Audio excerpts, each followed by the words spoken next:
convivência com vocês, a oportunidade de compreendermos quais são as lições, convite de Jesus para todos nós. Certamente que o convite é direto no coração de cada um, porque Jesus não é um mito, não é alguém distante. Jesus tem uma relação profunda com o coração de cada um. Então, o nosso diálogo com Jesus deve ser bem íntimo. Conversar com Jesus deve ser algo muito próximo, porque, como é um espírito crístico puro, ele conhece todas as suas ovelhas, como disse ele a Joana de Cusa, quando essa o buscou, quando ele estava aqui conosco, fisicamente. Então ele conhece todas as ovelhas nominalmente. Ele nos conhece desde quando fomos criados por Deus e fomos entregues a Ele para cuidar. A nossa relação com Jesus é essa. É algo semelhante como os pais da terra, pai e mãe. Nós recebemos um espírito, irmão nosso, como filho, como filha, para criar, para cuidar naquela encarnação. É algo semelhante, só que Jesus nos recebeu para cuidar quando Deus nos criou como espírito. Então são milênios e milênios de anos atrás, quando nós fomos criados por Deus. E a nossa relação com Jesus nunca encerrará. Nem no dia que todos nós formos espíritos puros, também nós deixaremos de ter essa relação afetiva profunda com Jesus. E como o tema de hoje é sobre depressão, suicídio, já podemos começar nos acolhendo a partir desta convivência diária com o Mestre de todos nós. Porque talvez alguns podem dizer assim, mas eu sou um espírito ainda tão aquém de estar com Jesus, de ir até onde Jesus está. E nós podemos concordar com isso, porque nós sabemos das nossas limitações, sim.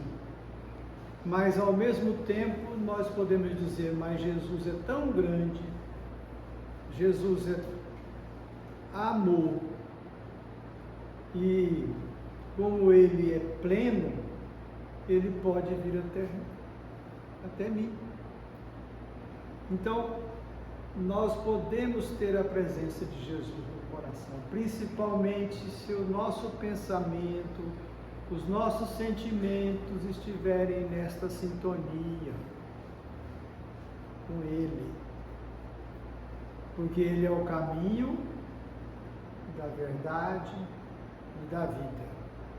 E ninguém vai ao Pai senão por mim, Ele afirmou. Nós não vamos chegar à plenitude, de volta à casa do Pai e sentir a felicidade pura, senão por Jesus, seguindo os seus exemplos, os seus convites, os seus ensinamentos. Podemos começar as reflexões da noite com esse convite de Jesus? Podemos? Então eu vou pedir a todos para em alguns minutinhos só, bem rapidamente, vamos fechar os nossos olhos. Vamos agora sentir Jesus.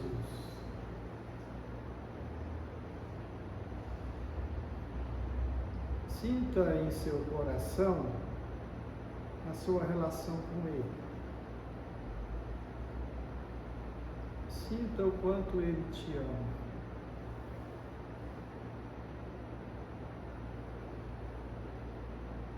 Sinta o exemplo dele. de humildade, de afabilidade. Sinta todo o sacrifício que ele se permitiu e toda a sua renúncia. E na cruz pediu por nós, e não por si mesmo. Então sinta ele acariciando seu coração. Agora sinta o abraço dele. Ele lhe abraça.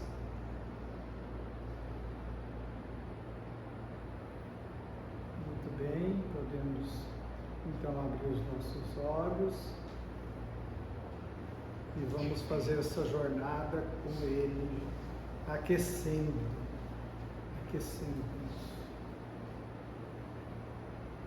Quanto tempo que eu... Uma hora. Tá bom. Muito bem. O tema é muito significativo para todos nós, para mim, para vocês e para todas as pessoas que você conhece ou que você vai conhecer. Porque você pode amanhã deparar com alguém que nunca viu, necessitando de algum esclarecimento, de algum olhar carinhoso, de algum apoio. Todos nós ou vivemos momentos mais ou menos depressivos, ou temos familiares com essas necessidades de esclarecimento e de abraço, de aconchego. Então esse tema, ele serve para nós aqui e agora, mas serve também para todos os dias que virão das nossas vidas. E nós, quando pensamos nesse tema, nós pensamos em trazer algo bem prático, bem verdadeiro, no sentido de o que a doutrina nos convida a refletir e como que nós devemos agir. E aí, os aspectos psicológicos, emocionais, físicos, quais são as causas que levam alguém a ficar em depressão? O primeiro aspecto que nós vamos abordar é o aspecto de que somos herdeiros de nós mesmos. Nós herdamos aquilo que nós fizemos de nós, nessa encarnação e em todas as outras. É da lei do progresso que a gente vai evoluindo. Mas vejam, se nós nessa encarnação trazemos algumas situações que não são dessa encarnação, são de qual? Da anterior ou das outras encarnações.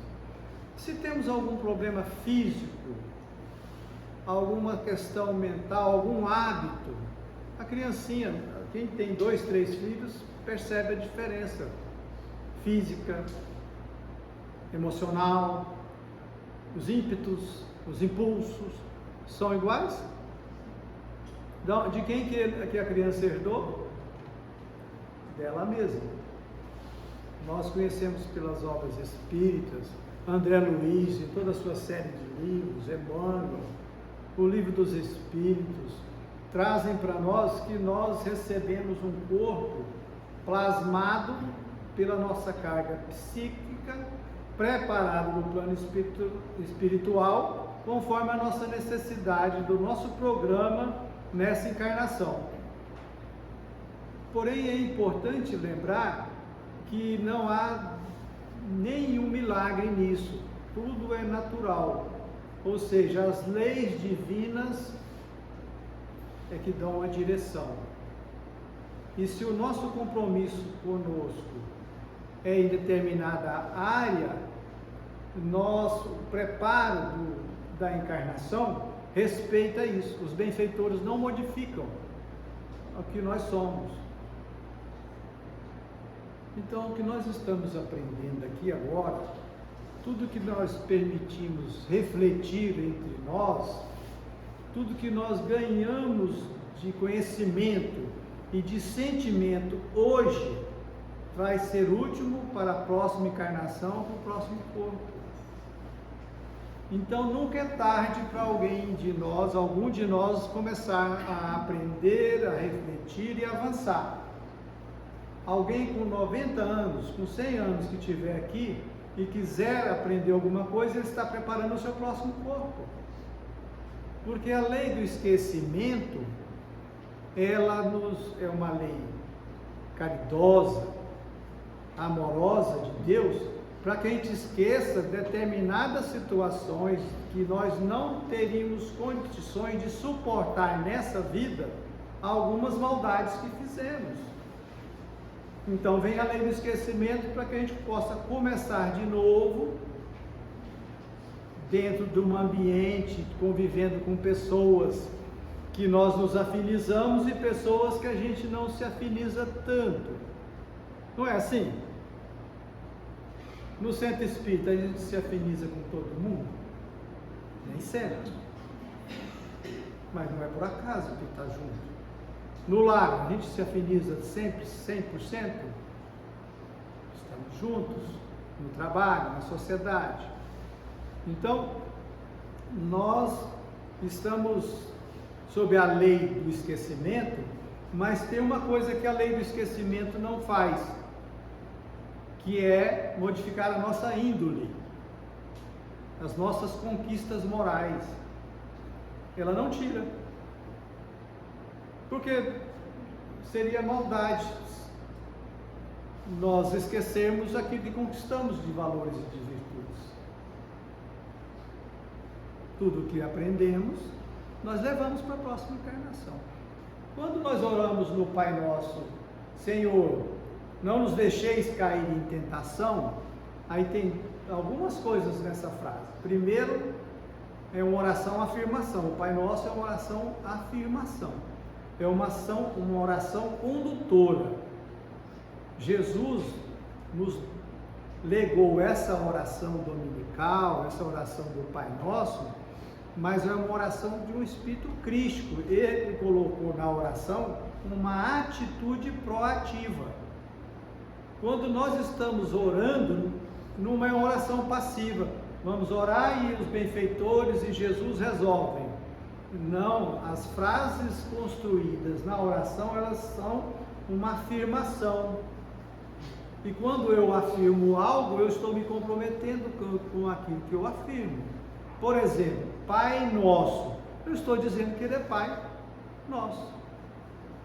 Então é uma oração, toda ela construída para que a gente se conduza junto com a oração e que a gente assuma essa postura. Por exemplo, perdoa as nossas dívidas assim como nós perdoamos os nossos devedores. Eu estou afirmando que eu perdoo os meus devedores. Compreende como que é a oração do Pai Nosso?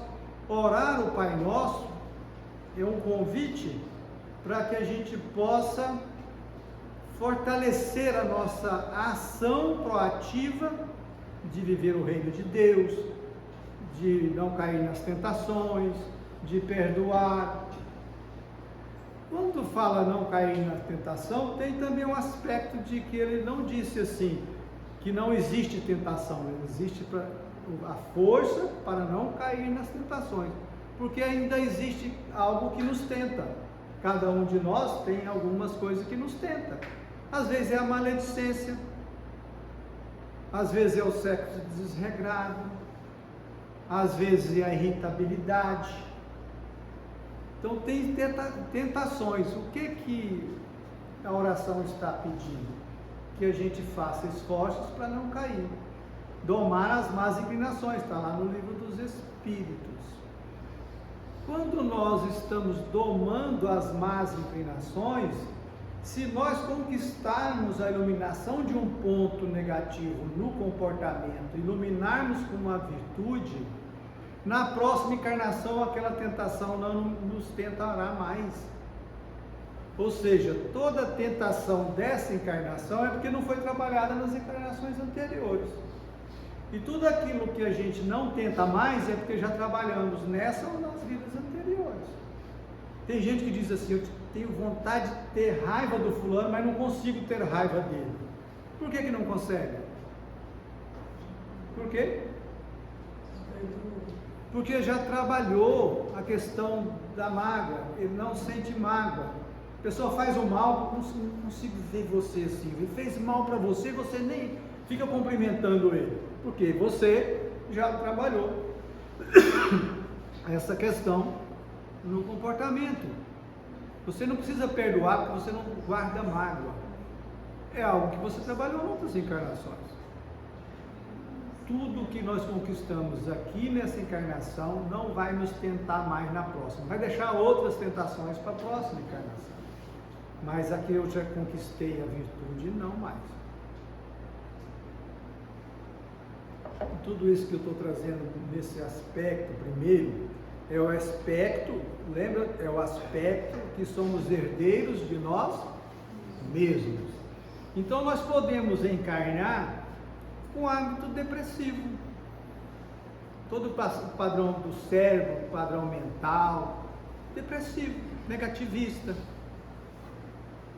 Podemos encarnar com um pensamento de que eu sou vítima de Deus, da vida, da família. Você já viu o jovem falar assim, eu não sou dessa família? Não é? É herdeiro de si mesmo.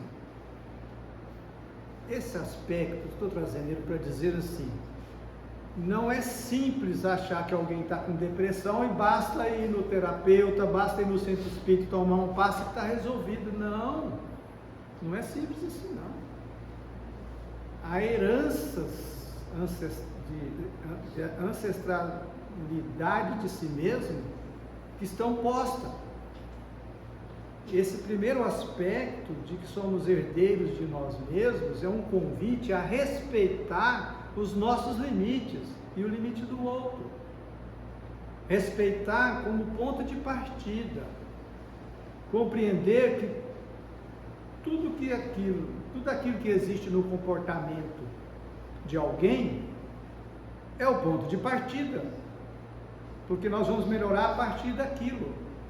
Eu vou melhorar em mim a partir do que eu já me reconheço. Bom, já consegui até aqui, falta tal coisa. Ao invés de me cobrar, me culpar, eu vou me aceitar, me acolher, mas não vou cruzar os braços. Bom, eu estou precisando trabalhar daqui para frente esse ponto, esse comportamento.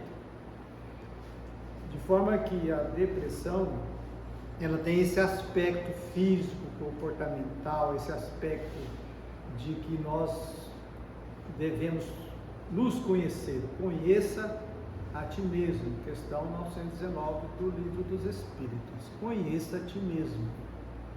É um convite para si e um convite para os nossos entes queridos, as pessoas que nós queremos colaborar, que têm o hábito mais depressivo. Até aí tudo bem? O outro aspecto é um aspecto do que o espírito ele vai evoluir transitando do hábito de receber para o hábito de doar. Vou explicar. É a questão 115 do Livro dos Espíritos. Eu acho que todos aqui já conhecem, eu acho que talvez até de cor, que é a questão que Allan Kardec pergunta aos espíritos superiores: Deus criou homens bons e homens maus? Lembra dessa pergunta? Qual foi a resposta? Não. E nos criou simples e ignorantes. E a cada um deu determinada missão. Opa, cada um aqui tem uma missão, só que é a mesma. A missão maior é a mesma. De cada encarnação a nossa missão pode ser diferente, mas a nossa missão como espírito imortal é a mesma, que é o quê? Conhecer a verdade para buscar a pura e eterna felicidade e se aproximar dele, de Deus. E os espíritos superiores ainda dizem como fazê-lo: passando pelas provas é que se adquire o conhecimento da verdade. Uns aceitam submissos, cordados, e outros se rebelam, murmuram. Essa é a questão 115. Pois bem, quando Deus nos cria como espírito, nós somos um espírito que tem total necessidade de ser amparado, acolhido, porque nascemos simples e ignorantes, de forma que nós somos tutelados. Quando nós fomos criados por Deus, a gente já não sai usando o livre-arbítrio em sua plenitude. Nós não sabemos ainda usar o livre-arbítrio, e dali nós somos tutelados. Aí chega numa fase que vem o anjo da guarda e nós começamos a tomar as nossas primeiras decisões. Esse aspecto é muito significativo, porque nós somos totalmente necessitados de receber para sobreviver e para viver, porque nós não conseguimos por si mesmos. Uma analogia a isso que acontece com o espírito é na presente encarnação. Quando o bebê nasce, se não for cuidado, ele vai morrer, correto? E ele vai crescendo e vai ganhando autonomia e vai avançando, e quando ele está na fase adulta, se ele fez todo o trajeto evolutivo da encarnação, ele vai ser alguém que vai doar com muito amor. Então ele, na primeira infância, ele tem total necessidade de receber, mas ele vai avançando, aprendendo a doar. Assim é o espírito, não só na encarnação, mas desde o dia que ele nasceu até a plenitude. Quanto mais evolui o espírito, mais amoroso, mais amor, mais ele vai ao encontro do próximo como a si mesmo. Quanto mais evoluímos moralmente, mais nós queremos ir ao encontro do outro, abraçar, ver qual a necessidade, praticar a caridade, menos egoísta, menos focado em si mesmo e mais buscando se preencher de amor para amar o próximo como a si mesmo. É simples assim. Quando fomos criados, nós temos necessidade de receber. Quando a gente vai evoluindo, a gente sente um grande prazer em doar. O que Jesus fez quando ele veio aqui e viveu 33 anos? Ele precisava de redimir alguma coisa? Ele tinha alguma dívida com alguém no universo? Jesus devia algo para alguém no universo inteiro? Você deve algo para alguém no universo? Ainda bem que tem lei de esquecimento, porque senão você ia ver a fila, né? O que Jesus fez? Doou-se. Às vezes nós interpretamos a humildade de Jesus e a sua renúncia, quando ele carrega a cruz e se permite ser crucificado sem derrogar as leis. Jesus tinha condições de modificar o seu destino, quando sendo um espírito crístico. Ele poderia dizer: não, eu não vou ser crucificado, eu vou influenciar. Ele não curava até corpos, ele conhece as leis física, química, morais, conhece? Então ele poderia modificar isso. O que ele fez? Ele mostrou que o amor, quando chega na plenitude, ele renuncia aos próprios interesses pelo outro. Ele se permitiu mostrar que essa renúncia na plenitude é a felicidade.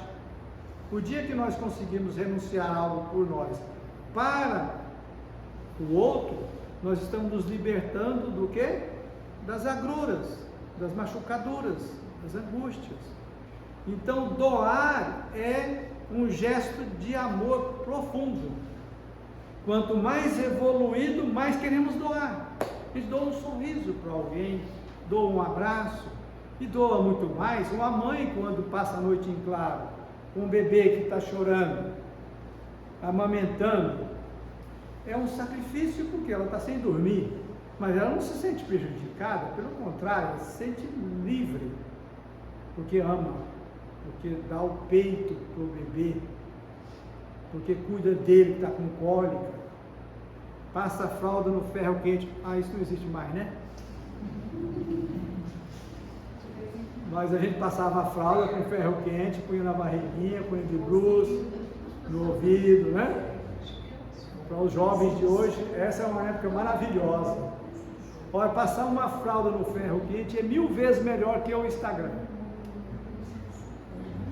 Porque você sente uma relação, né? Sente. É tanto que a mãe tem uma relação com o filho muito mais próxima que a maioria dos pais. Não é verdade? Por quê? Porque você está lidando com a situação, então você está se doando. Doar é uma energia em sintonia com Deus. Deus é amor, doou o universo para nós, porque Deus não precisava disso, porque Ele já é completo. Receber, doar. Quanto mais infantil, mais quer receber.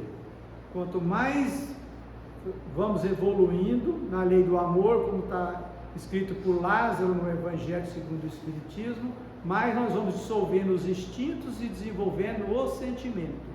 O que Lázaro fala no Evangelho? Em outras palavras, ele está dizendo o seguinte: quanto mais primitivo, mais quer só receber, só quer satisfazer os instintos, as sensações. Quanto mais vai evoluindo, mais quer doar e vai desenvolvendo os sentimentos. Veja, podemos observar no nosso comportamento. Quanto mais nós achamos que temos de receber, mais nós queremos curtir. Em todos os aspectos, tanto físico como mental. Queremos a melhor comida, o melhor churrasco, o melhor isso, o melhor aquilo, queremos satisfazer o corpo. Nós pegamos o nosso corpo e fazemos dele escravo, né? Queremos extrair tudo que é sensação. Tocou no lugar, dá uma sensação, já quer aproveitar. E aí vem uma série de outras sensações que a gente vai desvirtuando no corpo. Mas quando nós vamos evoluindo, nós vamos equilibrando essa nossa relação, e ao invés de ser escravos dos instintos, nós vamos sublimando os instintos e vamos desenvolvendo sentimentos virtuosos. Resumindo, é assim: quando o meu foco é em receber, eu fico apegado às sensações. Quando eu estou desenvolvendo uma vontade de doar, eu vou desenvolver os sentimentos. É assim. A pessoa mais egoísta, ela quer receber, então ela exige que o mundo lhe sirva. Mas o mundo é um cardápio para que a gente se sirva por amor. Nós é que vamos escolher como queremos, o que nós queremos. Nós que podemos escolher desenvolver o sentimento. Pois bem, o primeiro aspecto que nós trouxemos foi que somos herdeiros de nós mesmos. O segundo é que quanto mais vamos evoluindo, mais nós vamos desenvolvendo a habilidade da caridade, da doação, do amor ao próximo, do amar a Deus.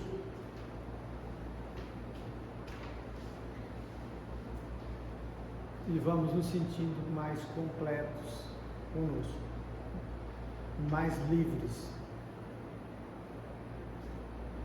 Aonde entra a depressão? Entra tanto no aspecto físico, que nós já falamos, mas no aspecto de achar que está aqui para receber e não para evoluir. É aí que começa. Aí que começa. Porque a vida... Pode abrir aqui esse livro?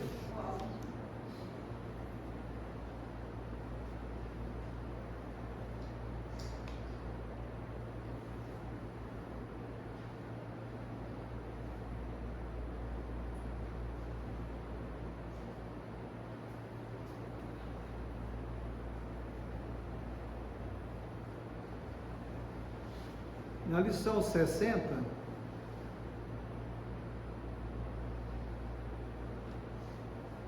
o pai confere, parte da lição, confere aos filhos ignorantes e transviados o direito às experiências mais fortes, somente depois de serem iluminados. Só após aprenderem a ver com o Espírito Eterno é que a vida lhes oferece valores diferentes. Nascer-lhes-á nos corações, daí em diante, a força indispensável ao triunfo no combate das aflições. Os frívolos e oportunistas, não obstante as aparências, são habitualmente almas frágeis, quais galhos secos que se quebram ao primeiro golpe da ventania. Os espíritos nobres, que suportam as tormentas do caminho terrestre, sabem disso. Só a luz espiritual garante o êxito nas provações. Ninguém concede a responsabilidade de um barco cheio de preocupações e perigos a simples crianças. Sabe o que essa lição 60 está dizendo? Que Deus dá o fardo conforme os ombros suportam. Então, Ele não dá o fardo para uma alma frágil, por mais que ela pareça, na sua arrogância, alguém forte, mas ela é frágil. Mas nós vamos evoluindo, aí vem novas experiências, convite, para que nós possamos extrair alguém melhor na experiência. Quando alguém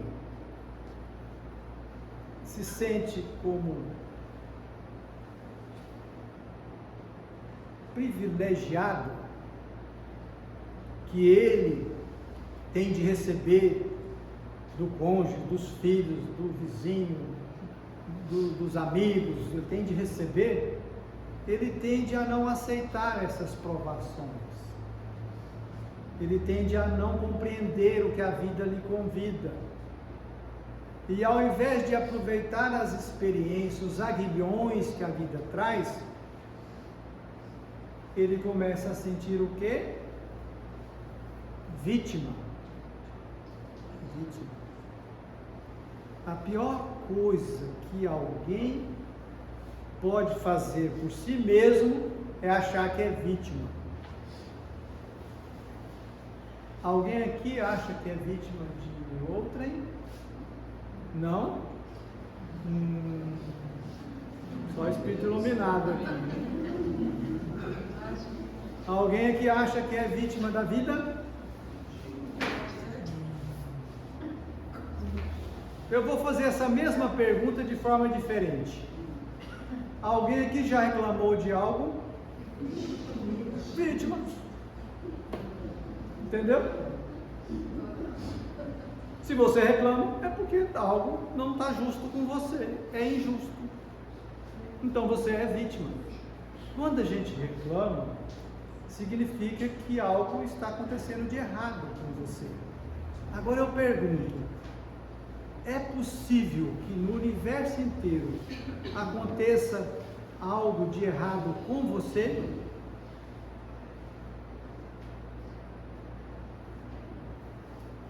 É possível que aconteça algo de errado com você na vertical da vida, segundo as leis divinas?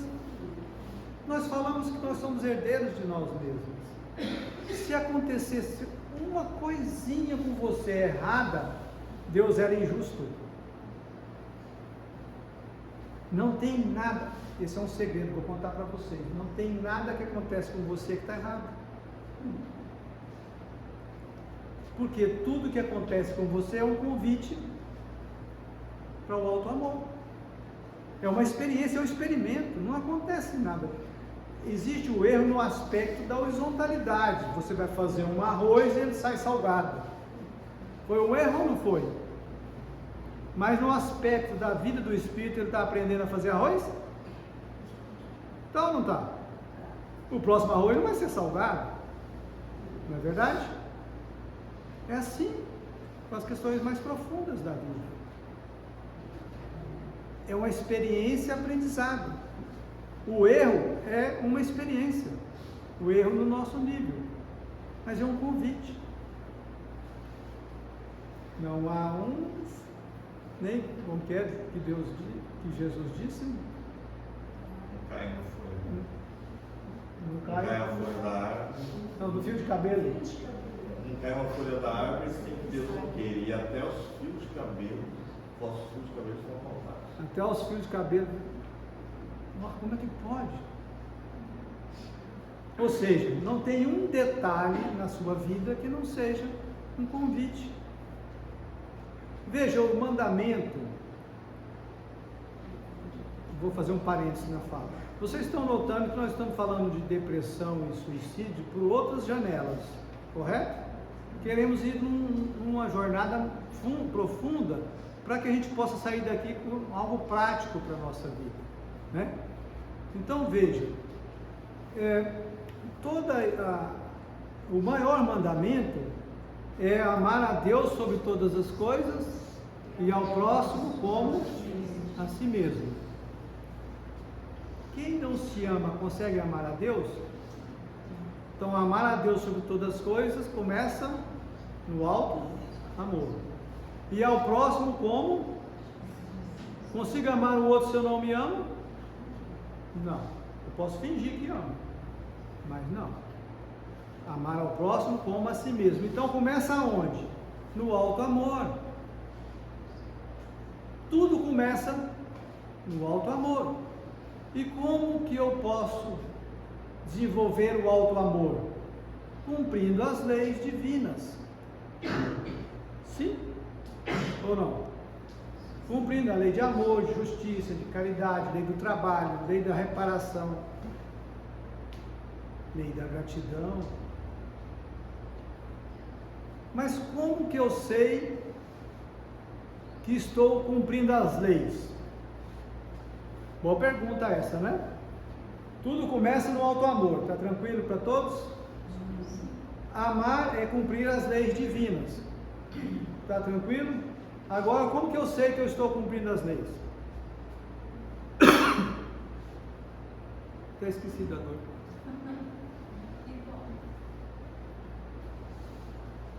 Como que eu sei que eu estou cumprindo as leis?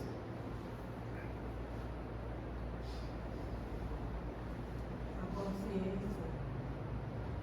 De uma forma prática, assim. Como que eu sei que eu estou cumprindo as leis?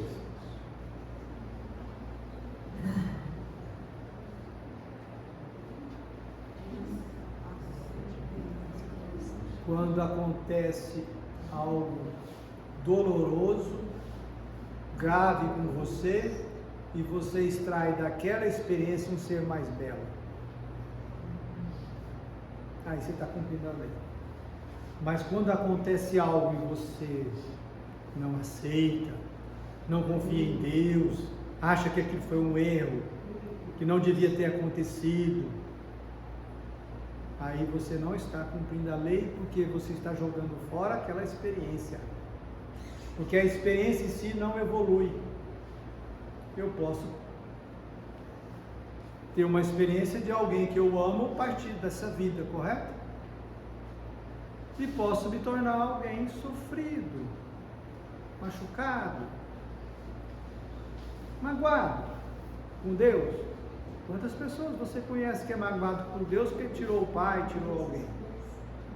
Eu estou amando a mim mesmo? Não, porque eu estou jogando fora a oportunidade. Eu posso passar por milhares de experiências, se eu não extrair o bem, eu joguei todas elas fora. Então a raiz da depressão está... eu vi você agora. Atrás de você aí, Fátima, nosso amigo, fazia tempo que eu não via ele. Que bom te ver, levei um susto, mas meu Deus, ele existe. Somos jovens, né?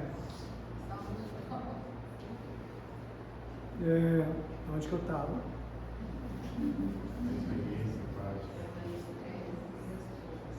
Na aceitação da dor. Porque quando nós Olha só a diferença que começa esse movimento de depressão, que daqui a pouco vou trazer também o aspecto espiritual, da interferência espiritual, é que quando nós aceitamos,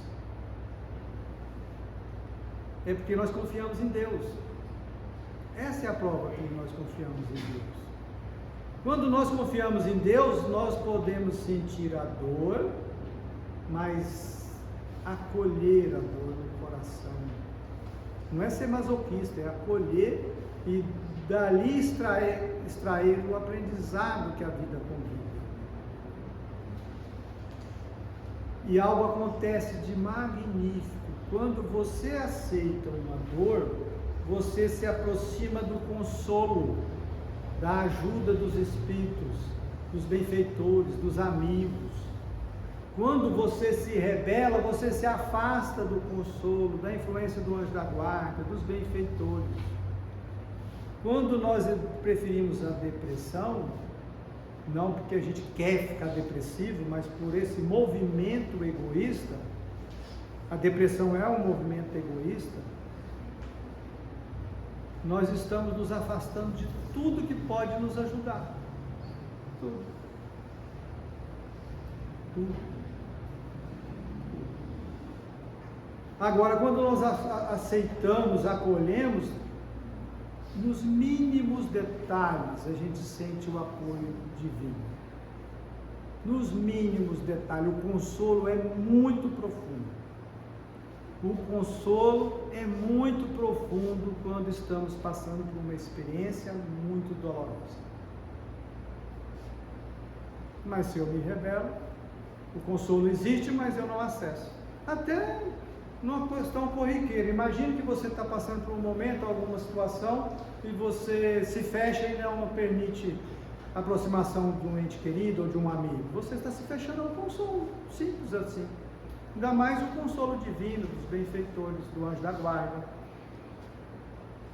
Daí, eu quero convidar vocês a usar a palavra dor para o fato e sofrimento para o movimento de não aceitação, de sofrer com a dor, tá? Sofrimento uma coisa, dor a ocorrência, a situação. Então, se você tem um ente querido que partiu para o plano espiritual, esse é um fato, é uma dor. Não tem como negar que é uma dor, correto? Agora, sofrer é uma opção própria. A gente sofre por dois motivos. Um, por ignorância. A gente não conhece, não sabe como funciona as leis, às vezes a nossa crença religiosa, né? E por ignorância. E outra forma de sofrimento é por rebeldia. A gente já conhece certos aspectos das leis divinas, já sabemos que somos espíritos imortais, mas nos acomodamos e não queremos fazer os esforços de evoluir. É mais fácil criticar, é mais fácil pôr culpa na vida, pôr culpa em Deus, no vizinho, no amigo. A depressão, ela tem esse movimento de preguiça moral.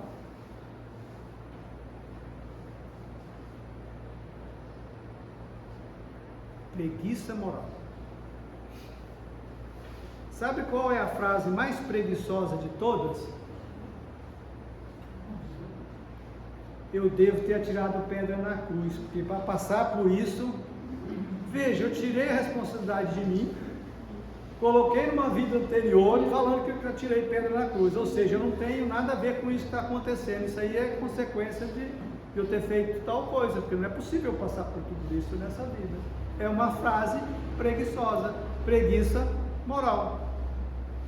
Qualquer reclamação, não estou dizendo que a gente não vai conseguir zerar a reclamação hoje, né? Vai levar algumas encarnações, mas qualquer reclamação tem essas raízes da preguiça moral. Porque é muito mais trabalhoso elaborar toda uma compreensão, extrair um aprendizado, é muito mais trabalhoso ir ao encontro de alguém que não está sendo muito feliz nas atitudes contigo e convidá-lo à mudança, é muito mais trabalhoso evoluir. Mas o fardo pode ser leve, suave quando nós confiamos em Deus, porque aí a dor não é um peso. E aí, a dor da saudade, por exemplo, do ente querido, ela não nos torna vítima. Por quê? Eu não estou sofrendo, eu estou sentindo saudade. E saudade existe porque existe amor.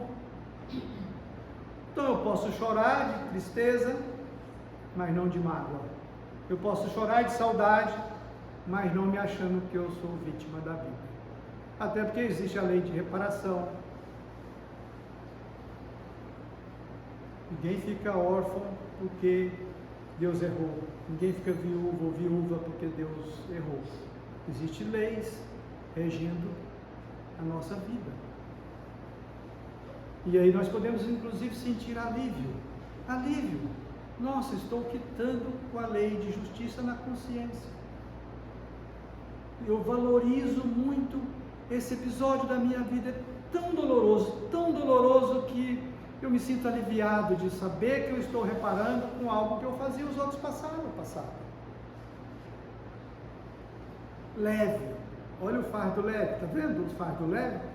A dor é profunda, mas o fardo não precisa de peso para ser carregado. Quando alguém sente a ausência de um ente querido que partiu e lembra de uma experiência, de algo que passava, da convivência, ele não precisa olhar isso como uma perda. Ele pode olhar isso como uma conquista que ninguém tira. Ninguém tira a sua relação com alguém que já partiu para o plano espiritual. É seu e dele. Isso existe, está gravado para a eternidade. Eu e ele e eu. Não importa se ele está lá e eu tocar. Então não há perda. Porque quando a gente acha que perdeu, quem perdeu algo é vítima. Então nós estamos dizendo que a depressão tem origem no sentimento de vítima da vida, que é consequência da preguiça moral, que é consequência da preguiça moral. Eu trouxe uma lição aqui para mostrar o quanto é importante compreender esse convite da vida. O quanto qualquer experiência na sua vida, na minha, é um convite de Deus. E mais, isso não está solto. Isso é organizado, planejado. Organizado e planejado. Não como uma sina, vai ter que ser assim. A gente pode modificar para melhor, pode modificar para pior. O suicídio é uma modificação do plano existencial para pior. Não é? Mas se eu for além e fizer mais esforço, eu posso ter uma moratória, eu posso ter vários outros benefícios. Nós trouxemos aqui a lição Aguilhões. Eu só me esqueci de dizer qual desses livros aqui. Então Jesus disse o seguinte: duro é para ti recalcitrar contra o aguilhão. Está em Atos dos Apóstolos, capítulo 9, versículo 5. Agora veja o comentário de Emmanuel. O caminho evolutivo está sempre repleto de aguilhões. Aguilhões são as experiências desafiantes. São aquilo que nos tira do conforto, da comodidade. De outro modo, não enxergaríamos a porta redentora. Só essas duas frases já estão mostrando. Sem os aguilhões, nós não enxergaríamos a porta estreita, a porta redentora, aquela porta da evolução, da felicidade. Entrega-se Deus aos filhos da criação inteira, Deus entrega a todos nós, reparte com todos os tesouros de seu amor infinito, estimula-os a se elevarem através de 1000 modos diferentes. Então Deus estimula-nos a evoluirmos de 1000 modos diferentes. Entretanto, querem saber o que é o entretanto? existem círculos numerosos como o da terra, existem muitas moradas na casa do meu pai, em que as criaturas não se apercebem dessas realidades gloriosas e paralisam a marcha, dormindo no leito da ilusão. Depressão.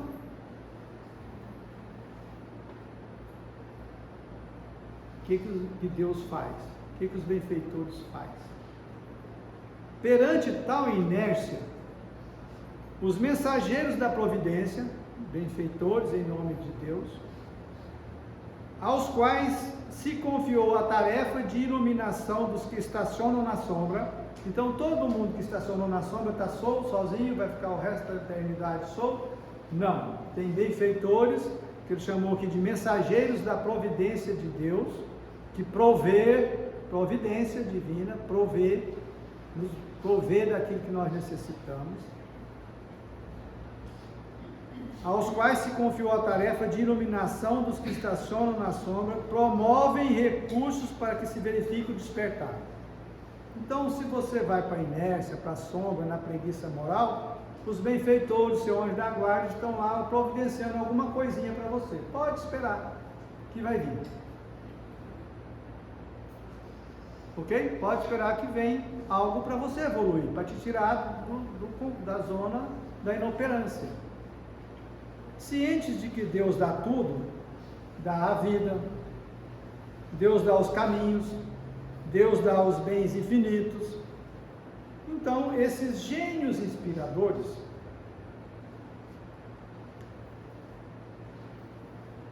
e só pede às criaturas que lhe dirijam os braços paternais. Esses divinos emissários organizam os aguilhões. Olha, os aguilhões são organizados. Que maldade! Ficam preparando aguilhão para nós. Como que pode? Mas é por amor aos seus tutelados. Então eles nos amam e ficam armando armadilhas para nós. Nesse programa, criou Jesus os mais nobres incitamentos para a esfera terrestre. A riqueza é um desses aguilhões. A pobreza é um desses aguilhões. A fealdade, de feio, às vezes tem gente que é feio, né? A formosura, às vezes tem gente que é bonito, né? Mas é um aguilhão. Ou oportunidades instituídas pelo Cristo a benefício dos homens. Vamos ver o que mais Emmanuel vai nos trazer. Cada existência e cada pessoa tem a sua dificuldade particular, porque cada ser é único. Analisa a tua vida. Situa teus aguilhões e não te volte contra eles. Analisa a sua vida e não te voltes, não se rebele contra os aguilhões. Vocês lembram da passagem que ele falou, uma passagem muito famosa de Jesus com Saulo de Tarso?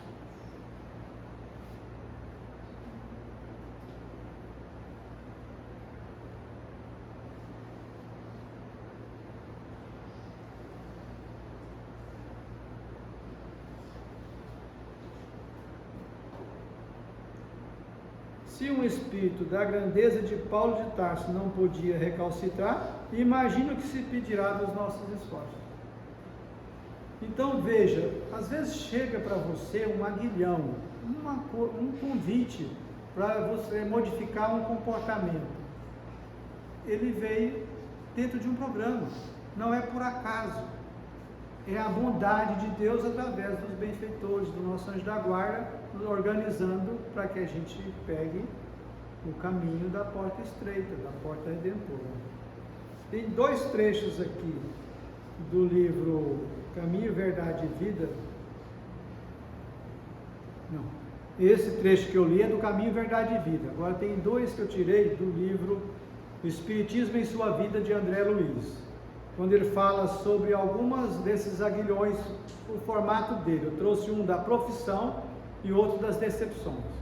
O da profissão, André Luiz fala que é um quadro de atividades, a profissão é um quadro de atividades constrangendo-lhes as energias à repetição diária das mesmas operações de trabalho, expressando aprendizado compulsório, seja para recapitular experiências imperfeitas do passado ou para aquisição de competência em demanda do futuro. Então, nós estamos colocados no quadro da profissão para reiteradas vezes repetir e aprender para reparar o passado e nos preparar para o futuro. E sobre as decepções, André Luiz diz, são cortes necessários em nossas fantasias, provocados por nossos excessos, aos quais ninguém pode fugir. Então, a decepção não é uma maldade divina, é um corte necessário. A decepção é uma instrução, a decepção é um convite, a decepção é Deus nos amando. Eu falei das causas. Tudo bem até aqui? Dá um tempinho para falar das possibilidades? Pois bem, primeiro ponto da solução. Não pense que com tudo isso que nós aprendemos aqui é para a gente condenar alguém. Está vendo? Está depressivo porque é preguiçoso. Saulo falou na palestra. Está vendo? É depressivo porque é herdeiro de si mesmo. Está vendo? É depressivo porque só quer receber, egoísta, não quer doar. Não é isso. Ninguém sai dessa condição de forma fácil. Tá? Se o convite de hoje é para que a gente aprenda a doar, não aprenda a exigir. E conforme instruções dos benfeitores espirituais, e conforme as experiências mais recentes do plano espiritual, essa rede de espíritos influenciando a humanidade para o suicídio começa na depressão leve. E eles articulam falas paulatinas, devagarzinhos, começam a plantar no seu pensamento ideias, mas bem de leve para você não assustar. Falar, isso não é meu. Então você vai achando que é seu. E ele vai semeando. Olha, faz isso. Olha, você já fez. Esses dias eu acordei 4 horas da manhã com um telefonema de uma pessoa que tem todas as realizações da vida material, passou por uma decepção e estava com o pensamento de suicidar. E ela ligou para mim, fazia tempo que eu não a via, e dizia assim, eu estou pensando coisas que eu não quero pensar. Eu estou pensando que eu já me realizei, que meus filhos estão formados e que eu não preciso mais dessa vida, que eu posso ir embora. Mas eu não quero isso, mas eu estou pensando. O que eu faço para não pensar mais? Ela pelo menos percebeu e ela não conseguia parar de pensar. Não consegue. Não consegue. Para as criancinhas, sabe como que eles estão instruindo as criancinhas para o suicídio? Você já viu falar que tem crianças suicidando? Eles falam assim, olha, se você fizer isso, você vai virar você vai mostrar para os seus pais quem é você, e você vai voltar como herói.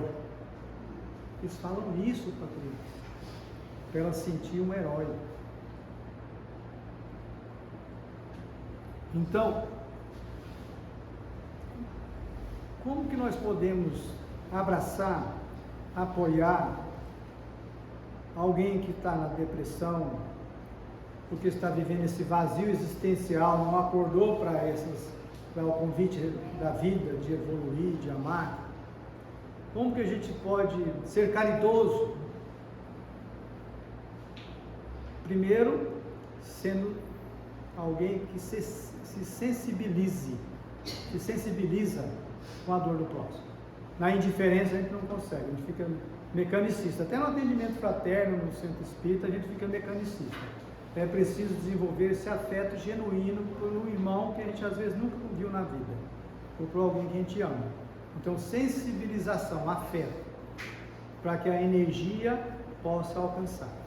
Segundo esclarecimento, isso que nós aqui está sendo gravado, né? Isso é uma forma de esclarecer, para a pessoa fazer a sua própria análise da vida, dela, de si mesmo, dos seus aguilhões e como ela pode modificar-se. Terceiro, a única pessoa que pode conseguir livrá-la da depressão é quem?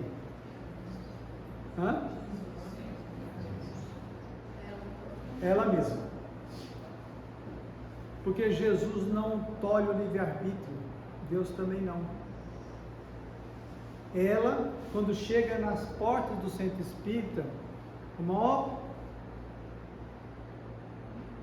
benefício que nós podemos fazer para ela é, com muito cuidado, apresentar para ela que ela é um espírito imortal e que ela tem todos os atributos, imagem e semelhança de Deus, e que se ela quiser, ela pode usar a força do desejo que ela está tendo para uma vontade profunda de usar a mesma força para se libertar do desejo de suicidar. Veja, a mesma força que está usando para querer suicidar, ela usa a mesma força com uma vontade profunda de se ver livre daquele desejo. Porque tem uma coisa muito importante: quando a gente luta contra um desejo, quem é que vence?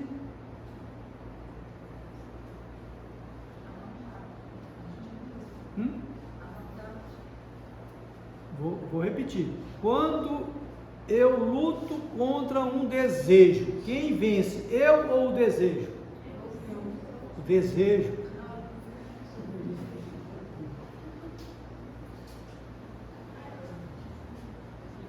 Até o mais simples. Vou fazer regime, não vou comer bolo. Ah, mas é aniversário, né? As coisas mais simples. Quem ganha é o desejo.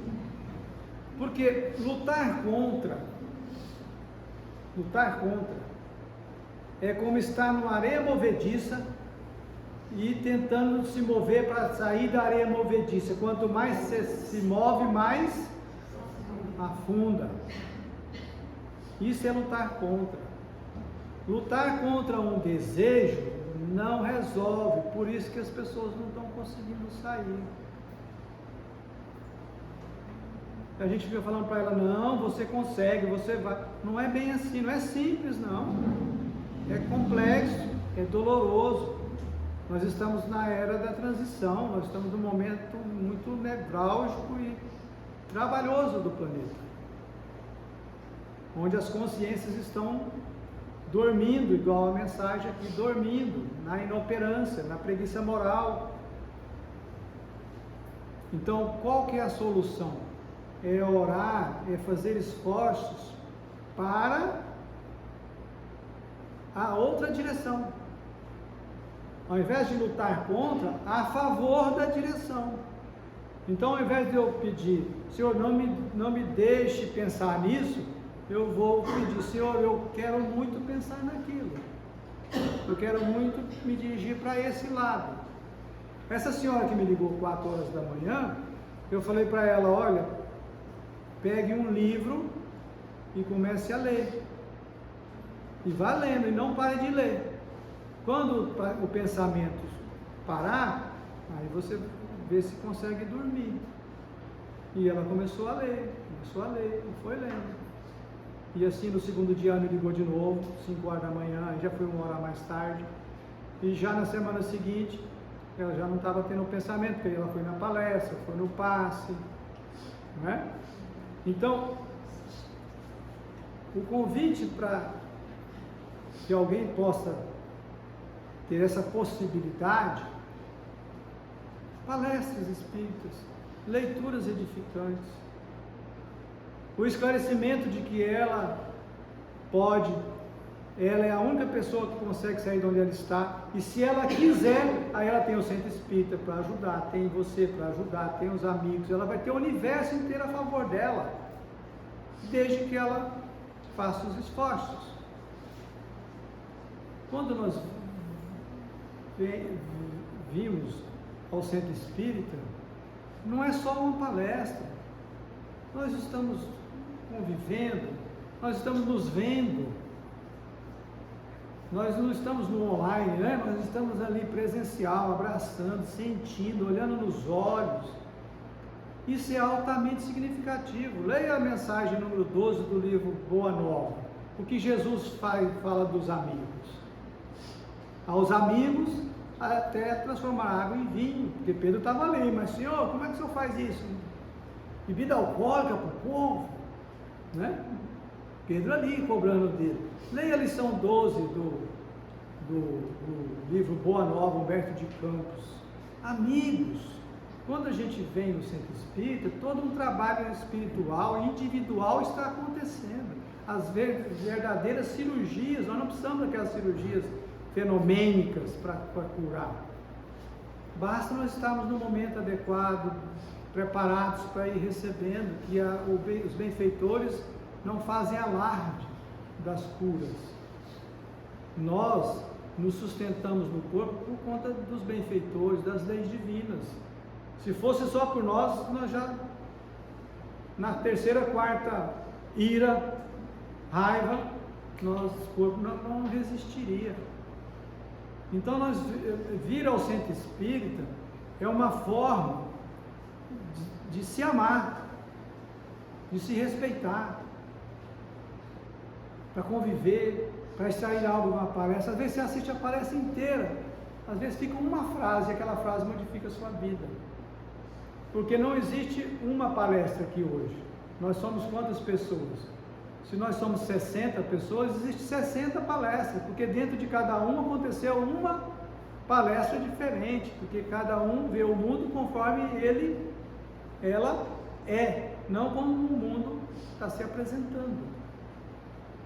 Então, o convite para a depressão e o suicídio é esclarecimento, sentimento de filho de Deus e mover-se para buscar se libertar do desejo de se matar, mas não é fugindo do desejo de se matar, e sim essa vontade profunda de ser livre desse desejo.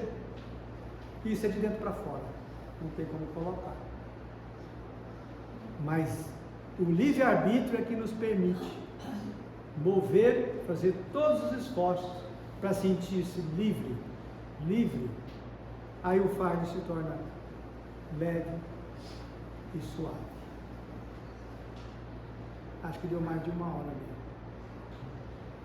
Então, que Jesus nos abençoe, que nós possamos acolher todos, começando por nós mesmos, acolher todos que estão em sofrimento. Nós sabemos que hoje não passa um dia sem que alguém não cometa um suicídio. Nós atendemos uma senhora lá na Fundação Espírita Rachel Stengruber, que ela falou assim: eu não consigo me libertar. O pensamento vem e ele não para. Então nós vamos deparar com isso o tempo todo, mas nós podemos fazer a diferença. Se nós salvarmos uma vida, já valeu a pena. Sim ou não? É o amor. O amor é esse bálsamo poderoso de tamanha virtude que se aplica a todas as chagas do coração e as cura. Se eu tiver amor, eu terei todos os tesouros, eu terei colocado todos eles onde a traça e a ferrugem não corrói, e verei desaparecer da minha alma tudo que possa manchar a pureza. E dia a dia sentirei que o fardo da matéria se torna mais leve, e como um pássaro que voa pelos ares e não se lembra da terra, subirei, até que um dia eu possa viver a verdadeira vida no seio do Senhor. Muita paz.